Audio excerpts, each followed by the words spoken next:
Hello friends, आपका हमारे YouTube channel RRB JEE पर स्वागत है। दोस्तों, जैसा कि आपको ज्ञात हो चुका है कि आरआरबी ने CEN 08 2024 RRB group D exams की डेट रिलीज कर दी है। जी दोस्तों, जो आरआरबी ग्रुप डी एग्जाम्स की जो एग्जामिनेशन डेट है आपको ज्ञात हो चुका होगा कि 17 नवंबर 2025 से इंड ऑफ दिसंबर 2025 तक एग्जाम आरआरबी ग्रुप डी का चलेगा। जी दोस्तों, तो इस वीडियो में हम बात करेंगे हमें जो कम डेज बचे हैं अपने पास, इसमें हमें क्या करना चाहिए, हमारी स्ट्रेटजी क्या होनी चाहिए। ठीक है, तो हम इस वीडियो में ये सब चीज़ें डिस्कस करेंगे। ठीक है, और दूसरी चीज़ ये है कि ये जो कम समय है ना, इसमें ढेर सारी घर परिवार रिलेटिव्स में आप शादियाँ भी पड़ी होंगी।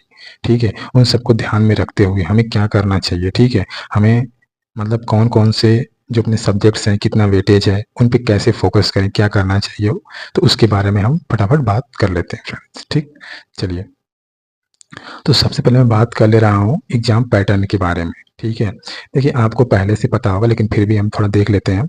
इसमें जो एग्जाम पैटर्न में जो सिलेबस अपना होने वाला है उसमें general science, mathematics, general intelligence and reasoning और जनरल अवेयर्स एंड करंट अफेयर्स है। ठीक है, जनरल साइंस के 25 क्वेश्चन, मैथ के 25 क्वेश्चन और रीजनिंग के अपने 30 मार्क्स, और सॉरी 30 मार्क्स नहीं 30 क्वेश्चन, और general science and current affairs के 20 क्वेश्चन। ठीक है, मतलब 1 क्वेश्चन 1 मार्क्स का।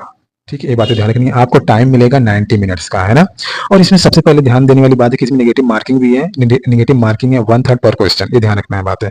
और बच्चों, दैट मीन्स फ्रेंड्स कि आपका सिलेक्शन ही रोकेगा, ध्यान रखिएगा। ये बहुत सारे बच्चों का जो भी लेटेस्ट आरआरबी एग्जाम्स हुआ है उसमें बहुत सारे बच्चों का इस वजह से सिलेक्शन नहीं है क्योंकि उसने नेगेटिव ज़्यादा कर दिए। ठीक है, तो नेगेटिव कम करना है, कम से कम करना है। अगर नेगेटिव में मार्किंग की बात करूं तो आपका नेगेटिव कम से कम होना चाहिए, दैट में 6 से 7 क्वेश्चन का होना चाहिए सिर्फ और सिर्फ। ठीक है, ध्यान रखना है, ना हो तो और अच्छा है। तो फ्रेंड्स, करना क्या होगा इन सिलेबस को लेकर के, कैसे हम मतलब इसको हैंडल करें, तो उसके बारे में बात कर लेते हैं। फ्रेंड्स, सिंपल तरीका है और आपको यही स्ट्रेटजी अपनानी चाहिए। ठीक है, मेरा मानना है। उससे पहले मैं बात कर लेता हूँ, इसमें एक CBT 1 होगा अपने RRB group D selection process में। CBT 1 होगा एक, और फिजिकल एफिशिएंसी टेस्ट होगा, फिर उसके बाद डॉक्यूमेंट वेरिफिकेशन है, मेडिकल, उसके बाद हाथ में ज्वाइनिंग लेटर।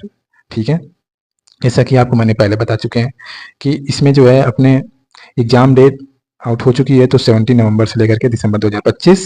और इसमें करना क्या होगा फ्रेंड्स, देखिए सिंपल सा, लेटेस्ट जो सभी रेलवे एग्जाम्स के क्वेश्चन, मतलब जो भी अभी अपने जो रेलवे एग्जाम्स हुए हैं मैथमेटिक्स में, आपको इन सभी लेटेस्ट आरआरबी एग्जाम्स में आए हुए जो मैथमेटिक्स क्वेश्चन है वो प्लस PYQ रेलवे के। ठीक है, आपको सिर्फ और सिर्फ यही करना है। अगर PYQ नहीं कर पा रहे हैं इतने समय में, कम समय में, तो आपको लेटेस्ट आरआरबी की जो एग्जाम्स हुए उसमें आए हुए मैथ के क्वेश्चन लगा के ही जाना है। कम से कम इतना तो करना ही होगा। आपको ऑलरेडी पता है कि आरआरबी टेक्नीशियन का हुआ फर्स्ट, आरआरबी टेक्नीशियन थर्ड का हुआ है, आरआरबी जेई का हुआ है। ठीक है, आरआरबी एलपी का हुआ है एग्जाम, CBT 2 भी हुए हैं उसमें, NTPC के एग्जाम्स हुए थे। इन सभी एग्जाम्स में आए हुए मैथ के क्वेश्चन आपको सॉल्व करके ही जाना है फ्रेंड्स। उसका आप PDF निकलवाइए और अच्छे से सॉल्व करिए उसको। ठीक है, आपको मैथ में इससे ज़्यादा कुछ भी नहीं करना है, ध्यान रखिए। फिर मैं साइंस की बात कर लूँ, आपको ऑलरेडी पता है कि साइंस की जो बुक्स आती है वो अपने कौन से, अपने जो यूथ पब्लिकेशन की बुक आती है साइंस की, उसमें जो PYQ दे रखा है रेलवे, अगर आप किए होंगे तो वेल एंड गुड, नहीं किए हैं तो अगर आप कर सकते हैं तो कर लीजिए, नहीं कर सकते हैं तो जो लेटेस्ट रेलवे एग्जाम में जो क्वेश्चन आए हैं साइंस के उतना तो रट के जाना ही, उतना करके जाना ही है फ्रेंड्स। ठीक है, और फिर अगर मैं जनरल अवेयरनेस की बात कर लूँ तो जो रेलवे के लेटेस्ट एग्जाम हुए हैं जनरल अवेयरनेस क्वेश्चन उतना तो रट लीजिए एकदम। ठीक है, आप इधर उधर के मत पढ़िए, है ना। मतलब ये जो रेलवे में लेटेस्ट क्वेश्चन आए इसना आपको करके ही जाना है फ्रेंड्स। ठीक है, भूलिएगा नहीं इस बात को, है ना। करंट अफेयर्स में इधर उधर हाथ पांव मारने की जरूरत नहीं है, सिंपल आपको लेनी है स्पीडी। ठीक है, और उस स्पीडी को अच्छे से आपको कवर कर लेना है बस। फंसा तो ठीक, नहीं फंसा तो भी ठीक, क्योंकि आप करंट अफेयर पढ़ने जाएंगे, दैट मीन जनरल नॉलेज पढ़ने जाएंगे, अथाह सागर है इसका, ऑलरेडी आपको पता है इस बारे में, है ना। तो इन चीज़ों का ध्यान रखना, स्पीडी ले लीजिए और फंसेगा क्वेश्चन, क्योंकि आए हैं क्वेश्चन आरआरबी जेईई उसी से क्वेश्चन आए, टेक्नीशियन में क्वेश्चन उसी से, एलपी में क्वेश्चन आए, तो आपके एग्जाम में भी उसी से क्वेश्चन आएगा ही आएगा। ठीक है, ये बातें आपको ध्यान रखनी है बस। इससे ज़्यादा कुछ नहीं करना है। 1.5 महीने आपके पास समय बचा हुआ है, मोटा-मोटी अगर मैं देखूँ, क्योंकि इसमें बहुत सारे डिस्टर्बेंस भी है। ठीक है, आप प्रॉपर टाइम टेबल बनाइए और अपना एक रूटीन रखिए। अच्छा, पढ़ना है तो डेली पढ़ना है। आप 6 घंटे ही पढ़िए, लेकिन ये 1.5 महीने 6 घंटे डेली होना चाहिए। ठीक है, मैं नहीं कह रहा हूँ कि 12 घंटे पढ़िए, अब नहीं।